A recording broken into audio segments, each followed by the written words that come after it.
Today, in the fourth episode, I have with me a very dear friend and former colleague, Danny Hutley. Danny has worked in the space of activism and change making and is currently focused on aspects of campaign strategy, impact measurement, and movement building. So, if you have been a facilitator, or whether seasoned or a young facilitator, it doesn't matter, but if you've always been curious about facilitation and designing learning experiences in spaces of activism that largely require learning outcomes that might sound like challenging power, challenging systems of power, then this episode is something that you're going to enjoy. If we look at someone's individual journey from feeling frustrated at the world to stepping up to power, there's a few steps along that way. Those would include being able to look at the power dynamics in that frustration. Who has influence over who is acting upon me, and then what power do I have? But the real barrier at the end of all of that is doing something public and demonstrating something publicly. I would like us to explore the idea of safety when we are largely designing experiences, inviting members to, challenge oppressive, regressive systems. I think safety is fundamental, but it's not our aim as facilitators, especially in the activist space. Too much safety in activist spaces can make us inwards facing,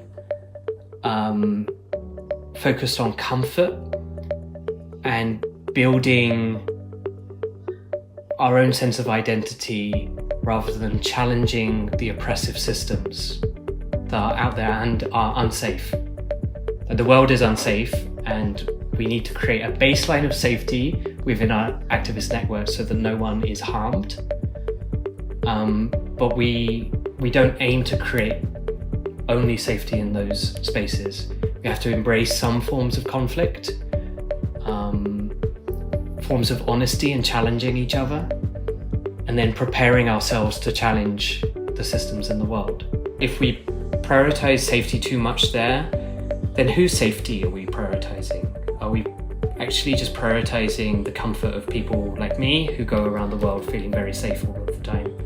I think I would say that a facilitator is someone that is always thinking about the dynamic, not just about the content that's being delivered or the logistics of what's happening, but the dynamic of the group. And I think you can be a facilitator just thinking about it, but to be a good facilitator, you have to be brave enough to prioritize that dynamic over anything else that happens. And let the dynamic of the space, are people becoming friends? Are there people that are left out? Are there people that are frustrated? Letting that change the content of what you're doing. I think that's where good facilitation lies. A facilitator takes space in order to give it away.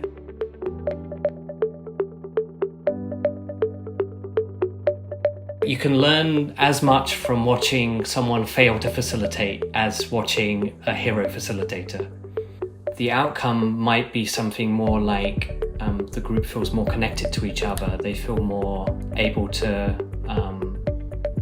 challenge power, and therefore a breakdown in the group, and then the group deciding they're going to do something different to what you expect, might be a positive thing for that particular outcome rather than the one that you had in mind for them. As a facilitator, I think about being brave enough to see, being insightful enough to see how has this gone wrong? Has it gone wrong?